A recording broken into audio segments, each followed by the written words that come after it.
Diamonds on my wrist when I step up on a diamond. Diamond, diamond, diamond. Diamond. Diamond, diamond, diamonds on my wrist when I step up on a What is up, ladies and gentlemen? We are back. We are live. It is the Freight Coach Morning Show, the top morning show in transportation, coming to you live every single weekday, 8:30 a.m. Pacific, 10:30 Central, to break down 3 industry articles and headlines and provide actual insight for you guys so you can actually do something with all of this crazy shit that's going on in our industry instead of reading something and being like, should I sell? Never, under any fucking circumstances, do we sell our businesses. We figure out a way and we keep pushing forward no matter the freight market that's out there. Dennis Everett, good morning, Uncle Bear, dude. My guest today, you got to connect with my guest who's going to be on here today. Dennis, it's great to hear from you. And I got some information about what we were texting about earlier today, man. So I'll text that over to you here in a little bit. But as always, you guys got to give a shout out to my friends over at VHub. Asset reallocation, trailer repositioning, all of that stuff is a major opportunity for you to leverage if you are a freight broker and or carrier out there. Again, we need access to trailers. They have the trailers for you. So if you're in one of those situations right now where your customer's requiring you to have a drop trailer pool at one of their facilities, you now have that capability that's out there. What we got right now, we got a little bit of a switch up here. We have trailers available in Clearfield, Utah. This one's looking to go over to the Winnipeg area.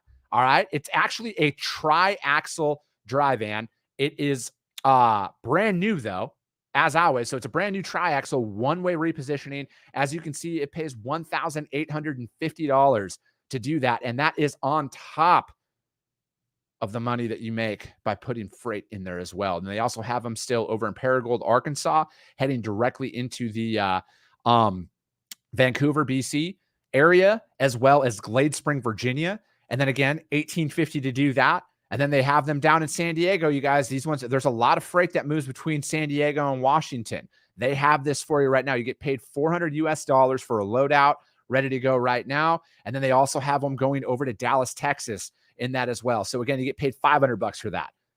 This is going to help you offset those fuel costs that just seemingly never seem to change. They're very high right now and everything else out there. So let's reach out to them. Do me a favor, vhubapp.com. Reach out to them. Let them know that the Freight Coach sent you. My friends Stacy Steen and Xavier Campos, they're going to be in the audience here as well. They're willing to help you out and just give you a little bit more information about it. That's what helps keep the neon sign on.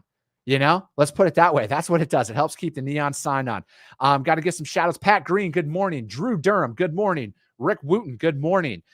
Drew, if you have a ton of loadout trailers talk to VHub if you need them. Chris Brewer, what's up, brother? How you doing, man? The daily dose of truth in logistics industry. That's what we're all about, man. As always, Chris Brewer is a part of the Freight Coach Network. He's fucking man. River City Logistics. Steve Peterson, what's up? I got a guess for you guys. You guys all know him. I forgot to wear his shirt today because I have the armchair attorney back. I was drinking out of your coffee cup earlier today, though, because I am just in love with your logo. I think it's so funny. Every time I look at it, I laugh. I appreciate it. Well, my wife did a phenomenal job making that logo, and I am so proud that people are buying some of the swag we put together to help kind of drive what we're doing, which is giving some legal thoughts and opinions on things that are in the news. Yeah, and as every time that Matt's on here, for the love of God, this is not legal advice. He's not a fucking don't take it that way at all. Nothing David, we say today is meant brother. as attorney-client privilege. This is not establishing an attorney-client relationship. If you think you need an attorney, you probably do. You should call one and ask for advice.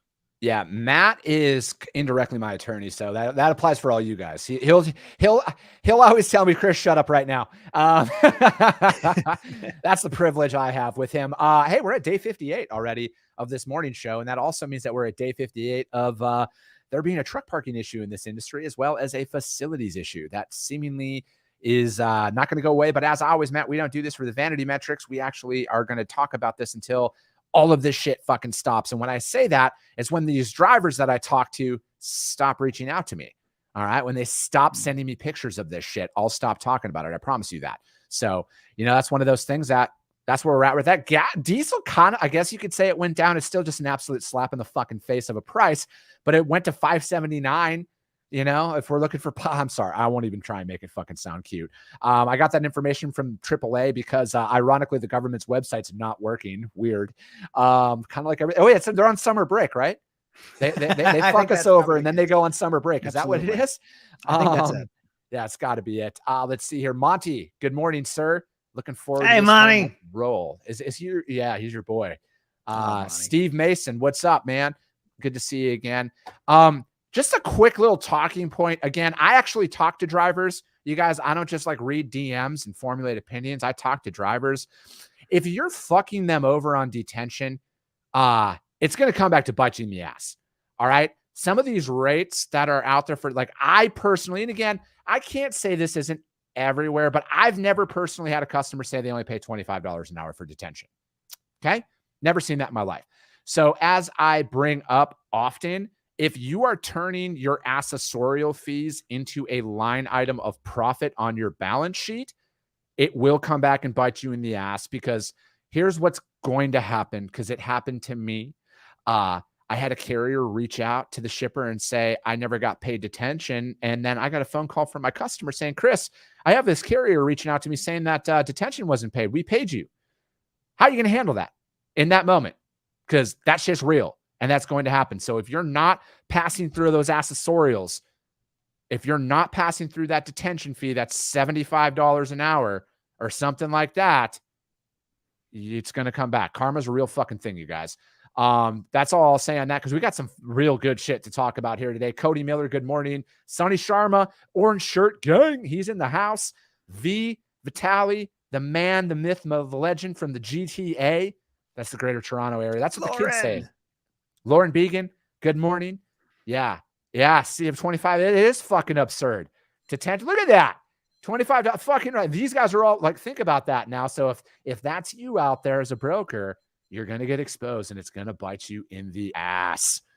So Matt Leffler, let's talk, man. Where are we at with this? Because our first article, this is ironically, I know CH Robinson doesn't want this to fucking be a thing, but it is a thing.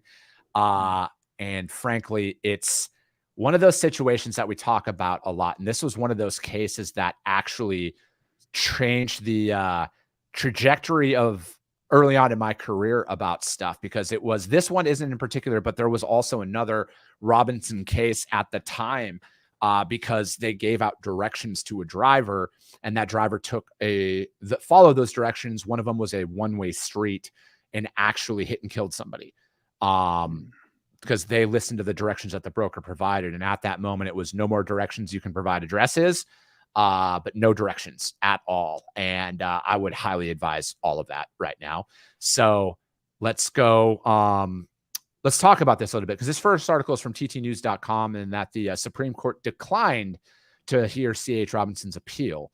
It goes on, the U.S. Supreme Court has declined to review a federal appellate court decision involving a personal injury suit against alleging that freight broker C.H. Robinson was negligent in connection with a serious injury from an accident in 2016 involving a carrier it hired. And then it goes on to say the plaintiff is Alan Miller, who suffered serious injuries when he was struck by a semi. I actually remember this because I was living in Reno at the time. Was struck by a semi-tractor trailer in icing conditions while driving near Elko. Miller sued CH, claiming that Robin had liability for the accident because it breached its duty to select a competent contractor to transport the load. In a petition filed with the High Court, Robinson said the court should reject a decision by the 9th U.S. Circuit Court of Appeals that improperly disallowed federal pre-exemption, exposing freight brokers to a patchwork of state regulations. The appeals court in late 2020 reversed the demand, and a judge approved a summary judgment in favor of C.H. Robinson, saying it holding it accountable that would violate federal preemption. Break all that shit down. What does that stuff mean in plain English, Matt? Well, let's start off by talking about what's at stake. Yes. What's at stake in these supply chain issues when it comes to liability of third-party brokers is the fact that as our supply chain moves around, there's two big goals it tends to have: reducing liability and reducing costs. And when you're a freight broker like C.H. Robinson in this case, you have this statute you get to rely on that helps protect you from liability. And that is the Federal Aviation Administration Authorization Act. Essentially, it precludes certain things from being brought against them in their practice of what they do. How they behave is they look at what FMCSA says. If the carrier is able to legally move the freight for you, and they will confirm the liability insurance. That's kind of the extent of what they do. But let's talk about this case specifically. Yeah. Driver is taking a load that belongs to Costco. They've been brokered by CH Robinson, and the carrier is RT Service. RT Service's driver loses control, crosses the median, and collides with the plaintiff, causing him to become a quadriplegic.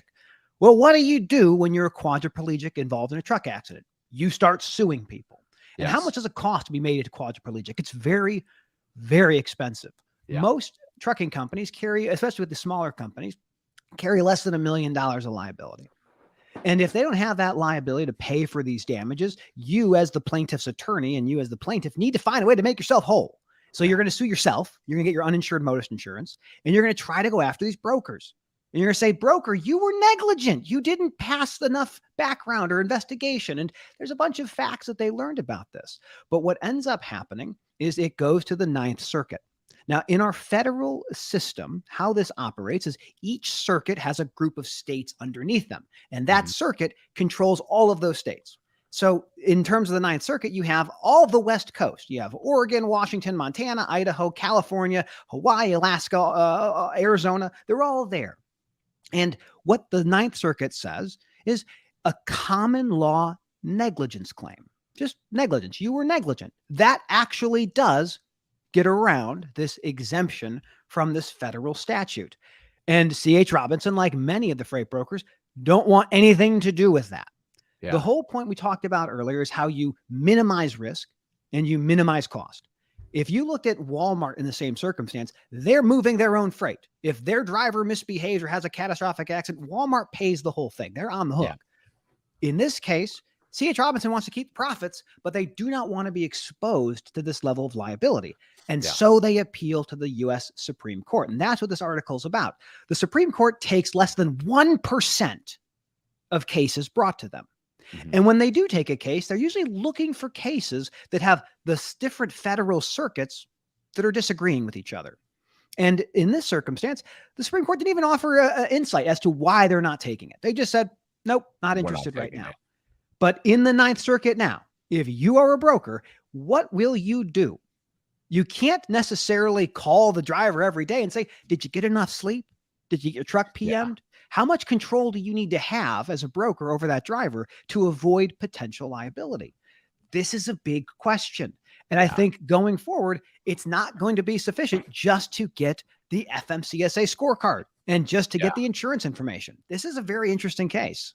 No, it really is. And I remember this because we had, after this happened, we had actually, there was an office for Robinson in Reno at the time. And we, some of their former employees that absolved, we'll just say it shut down. And then a couple of them came and worked for us at XPO at the time. And so they were very much aware of this case at the time we were talking about that from a carrier selection process. And, I think what it is though, is a lot of it goes back to the fact, like what I want to point out is the importance of properly vetting carriers. Because there's not a lot of information in this article that says the vetting process. It says that they miss multiple red flags. What is the definition? I'm not going to go into what's the definition of a red flag and not, or anything like that. Yeah, absolutely. But to me, were there some oversight? Was this one of those situations? And this is what I want you guys to think about right now, is never rolling the dice with a carrier. Because if your back's against the wall, you failed on this load, you're desperate, this is your only option, but there's some not pleasant safety ratings that are out there. This is the repercussions if you roll the dice. This is the repercussions if you hold out for that cheaper price and then your back's against the wall. This is literally what happens. All right. This is a very real instance where now an individual is out there. And again, the conditions were what they were, and everything in there, but brokers are more liable than they think. And it's situations like this to tie in why, in my opinion, dispatch companies need to have a bond and need to be insured, because we get sued as brokers in these instances. If that carrier was represented by a dispatch company, in this moment, that dispatch company is essentially a ghost because they're not on record. You know what I mean? As a member of the as the transaction, because we set that carrier up as a broker. All right. We set that carrier up. We don't set the dispatch company up because the dispatch company doesn't have an MC. So we set that carrier up. That dispatch company, if that's driver was represented by one, is fucking gone. They're clear. They're in the clear. But we as a broker are held liable for that. That is my stance on why dispatch companies need to be registered with the FMCSA, why they need to carry a bond and insurance because of situations like this. I don't know the intricacies of the load, but again, to tie this in from an operational standpoint, you guys, you need to vet carriers. All right. If you're not doing that, you need to vet them. Shout out to my friend Cassandra Gaines, Carrier Assure. Use a tool along those lines to do that. And then furthermore, your load logs, Matt, this isn't legal advice, but from an attorney's standpoint, I know the answer to this because I've had this happen. As a broker, we have load logs. We track when we talk to the drivers, the information that we passed along at those times. Is that information that an attorney may or may not be interested in reading in the event there's an accident? If there's litigation, any information and communication by any of the parties during that time is going to be discoverable. And so discovery is this idea of asking questions or requesting documents, and communications between the broker and the driver or any other things with the ELDs. Any communication is something subject to be discovered, and they're going to want to know what it is that was communicated. Everything is something that you can discover in these types of litigation, and the liability is substantial. It is substantial in catastrophic accidents. And this is why I harp on load logs, because I've had my load logs subpoenaed before. Our load logs, our information, our internal documentation saved our ass because we took accurate notes and it aligned with, like, this is why I'm a proponent of ELDs and stuff like that, because they can fucking match up the timing of your phone calls with all of this shit. It's all fucking tied together. This is what saves you, is when you have detailed, accurate information. It kind of removes that he said, she said aspect of it of, oh, they told me this. Well, their recorded phone call says one thing. Their documentation, internal communication says one thing, you know? And it's like, this is why you need to protect yourself. You need to track this information. You need to position yourself to protect your company, because I know it's awesome to make $1,000 a load, but you will get fucking sued in a heartbeat. All right. They will not think twice. This gentleman's family, who's a quadriplegic now, he will fucking sue everybody if he's not already. And they go with the deepest pockets first, and then they start going down the line.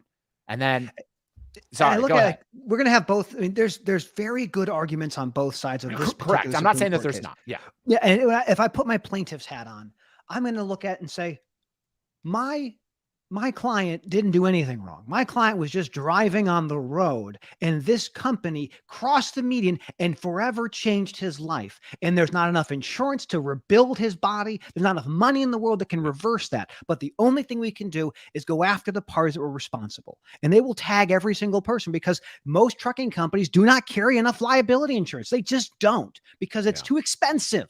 And they want to run with the very minimum federal mandated, either $750,000 or $1 million policy, no umbrella. And this is what ends up happening, is that other people get tagged in this process. Yeah. If you put your defendant's hat on, you say, look, we didn't drive the truck. We provided the load. We just told him where to go. That's all his job is. That's his responsibility.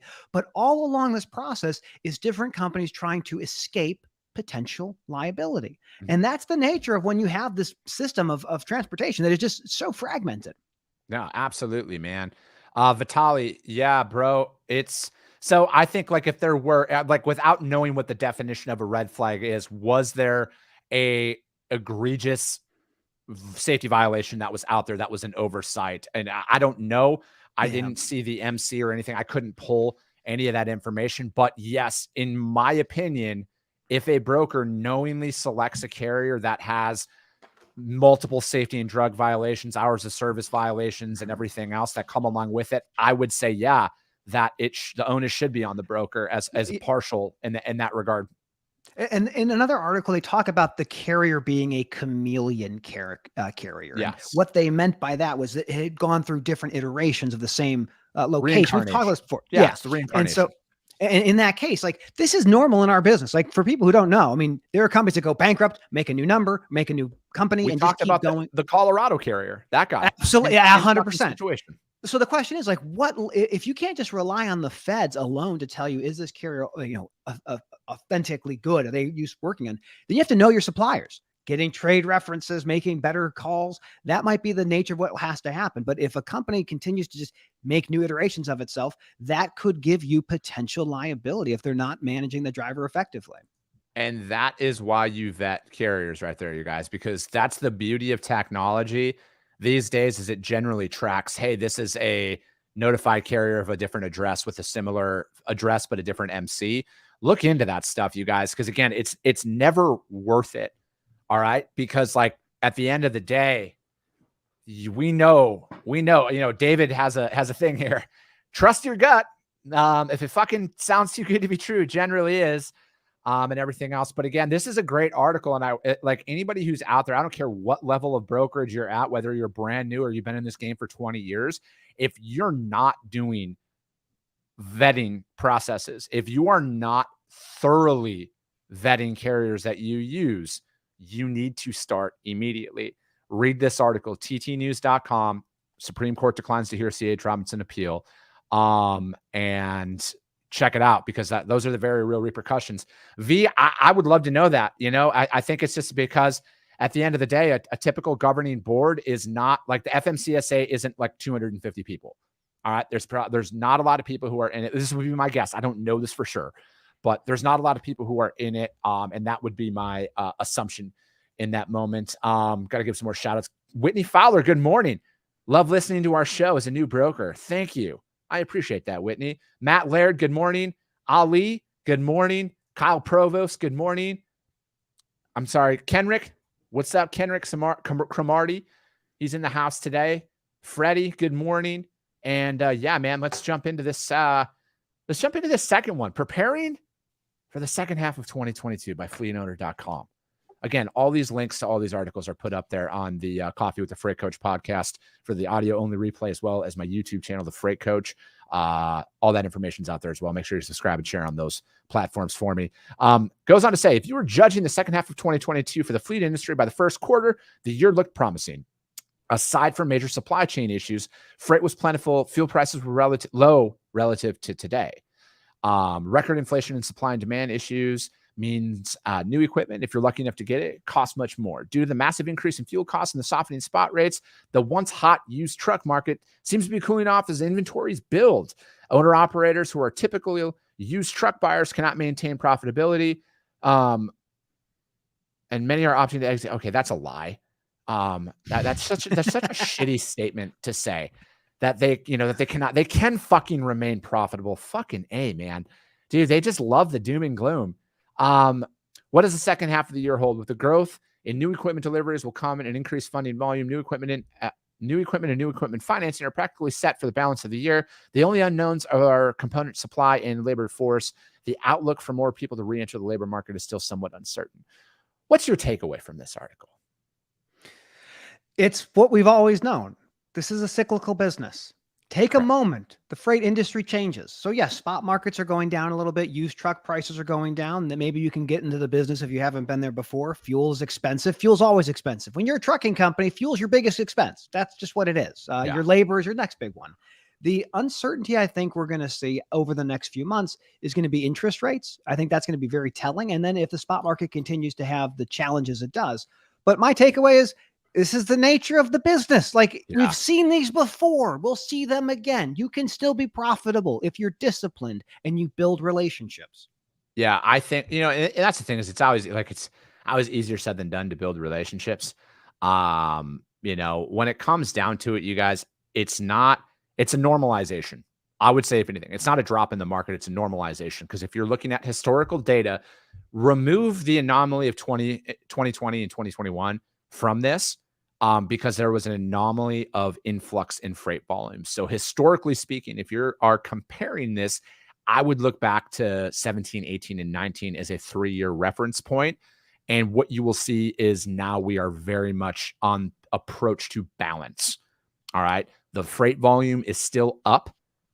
Yes, costs are up. right now. I'm not going to sit here and argue and say, oh, everything's going to be fine, because it's not, but the sky's not falling. All right. The sky's not falling, because there is a path to opportunity. And again, as I say, and I will say this any day, anybody who advocates for somebody can go out of business can rightfully fuck themselves, in my opinion. And we are here to provide a solution. So what it is going to take is some hardcore planning. All right. If you're in business right now, and again, there is no playbook for entrepreneurship, regardless of what some of these people out there who have never started a fucking company are trying to tell you. There's no playbook to this. So if you are sitting in this situation right now, you need to perform a break-even analysis. You need to see what your costs are. You need to factor in maintenance. You need to factor in repair bills. You need to factor in cash reserves and what your profit mark is. You need to find out what your break-even point is. And then you need to add in your profit margin on top of that and start building that out. My friend Adam Wingfield has a phenomenal boot camp class this Saturday where he's going through all of this stuff. And at the end of the day, you guys, this is what we need to do, is we need to put this information together and put pen to paper, because if you remove the national average bullshit that you see out there a lot, and I'm not saying that that's not a real number or anything like that, it is, but when you see national average, that isn't every fucking lane in America. All right. I know what my clients are at right now on some of their stuff. I don't talk about this very often, you guys, but there is still very fucking profitable freight moving right now. And that's what it is you have to design a business plan and a model to follow right now. I would highly recommend any owner, operator, or small company out there that is in a position like this right now to follow my friend Adam Wingfield. He literally puts out a lot of content geared towards this. That's why I have him on here all the time, is because he knows the asset side better than anybody I have ever spoken with. All right. So you need to define a region that you will run in. Look at it at a lane by lane basis right now. If you're located in Houston, Texas, draw a circle that does not include the Gulf Coast into the Gulf, because let's be honest, of like 500-mile radius or 750-mile radius. See which one has the most profitable lanes that are running on it right now. Run a 30, 60, or a 90-day historical lane pull off of, if you're using, DAT, my friends over there, use their tools. They're going to show you what that average has been over the last 30, 60, or 90 days. And now you can take that information, compare it to the freight volume that's running on there, and make an educated guess on, is this a sustainable lane that I would want to go to? You got to look at it from this. Not everybody wants to run Houston to Kansas City. You know what I mean? Like, that's a power lane. But you look out there, go to like Overland Park or some of those, like 70 miles outside of Kansas City. Some of those lanes might be a lot more profitable for you. So again, it's going to be designing a business plan and following that for the next probably 6 to 9 months. All right. Unlike some people, I will tell you, this market will remain as is for probably, I would say, up to the next 12 months. And just being real with you, but that doesn't mean that there isn't profitable freight that is going to be moving. It's going to be, we need to hunker down. We need to remove our reliance off of that spot market. Truth be told, you guys, when you hear that, spot market accounts for about 10% of the freight that actually moves out there. Realistically, 10% of the freight will make it out there to the spot market. That means 90% of that freight, and to Matt's point about relationships, when I was brokering, 90% of my freight never even saw a load board. It went to the carriers that I worked with on a consistent basis. Okay. And that is what I would do from a carrier standpoint. Furthermore, now from a broker standpoint, here's how you need to approach this right now. Stop chasing a fucking dollar. All right. You need to be sustainable, and you need to execute and have an overemphasis on service right now. These next 6 months, in my gut, will be the greatest opportunity for you to stomp on some motherfuckers' throats and take some market share. And it is only going to come through service and consistency. Consistent rates to your customers and your carriers, making sure your carriers are taken care of, because I don't know how this gets lost in translation. You don't have a fucking business as a broker if you don't have trucks. All right. Take care of them right now, especially if they're overly communicative, especially if they're invoicing you on time. Do the right thing, and your fucking business will quadruple. Your business will literally quadruple in the next year, because greed is real. And there's going to be a lot of motherfuckers who are going to try and drive down those prices. Let them do that. You don't do that, though. The key you mentioned, Chris, is to know your cost. Go to the American Transportation Research Institute. There's a lot of free data, just like you mentioned with Adam Wingfield. Learn what it costs to run your business and make sure you're not losing money when you do the things that you're doing. Yeah. Marshall Sheldon says, hi, Matt. Get it. Or he says, get it, Matt. Sorry. Dottie, good morning. Matt Laird. Adam is great. You are correct. Oh, fuck. He's got a Wedding Crashers line. It's wedding season, baby. As long as Matt's bringing those boxes of fresh Montana air. Vitaly, yeah, man, that's where it's at. The niche, Chandler, 100%, 1,000%, 10,000%. Fuck, I can barely read today. Again, you guys, that article was from fleetowner.com, and that is the preparing for the second half of 2022. And I just want to touch on this briefly. I know we're at time, but frankly, it's my show, and I'm going to fucking go over. This one was from CDL Life, and this one ironically doesn't get much mainstream media attention at all. But in the trucking community, a tragedy out in San Antonio, Texas. This one was from CDLLife.com, and that they found unfortunately 50 people lost their lives in a trailer. It was it's tough. It's tough to read. I know, because it was a human smuggling incident. Remove your open border situation about this. These were real fucking people who are just, they didn't deserve to die in this situation. The truck that they were found in, another one of the cloned situations, and everything else. It kills me that people died in this. Like, that is being in that situation, being that desperate that you'll sit inside of a fucking oven to try and have a better life. It just fucking kills me, man. It literally rips my heart to know to not even know what to have to make that situation. Yeah. I think about it and go, what would you do to help your family succeed? What would you do? What would you give up? How hard would you work? And the answer is everything. You'd do anything for your family to have a better life. And these are people that maybe that's like the frog in the boiling pot. And you just don't know. But inside this trailer, these trailers, man, they get hot. They get very hot. 50 people inside of a box. And many of them go through this horrifying experience. It is, it's tragic at every level to think about this human misery that is experienced at any given day. And it breaks my heart too, to read stories like this of people that would sacrifice so much and come out losing. And that's exactly it. And it's like, again, we're very pro-America on this show, and I'm never going to fucking hide it. That's what somebody was willing to do to come here to live here. That's what somebody was willing to go through and knowingly risk their lives. And to Chandler's point, yeah, I would agree with that, man. That's the same thing down here in Arizona with our borders and everything else. But removing all of the politicization of a lot of that stuff, which you kind of see that comes from the side, this is what people are willing to do to experience a fraction of what we get to experience here in the United States of America. I've never thought about fucking hiding in the back of a 53-foot trailer and sitting in 110-degree heat in San Antonio, Texas for a little. I've never had to deal with that. So think twice if you want to sit out here and say, I'm not saying we don't have issues in this country. All right. I'm not saying that we're perfect in this country, but I don't see anybody trying to fucking go anywhere else and risk their lives to try and live a better life anywhere but here.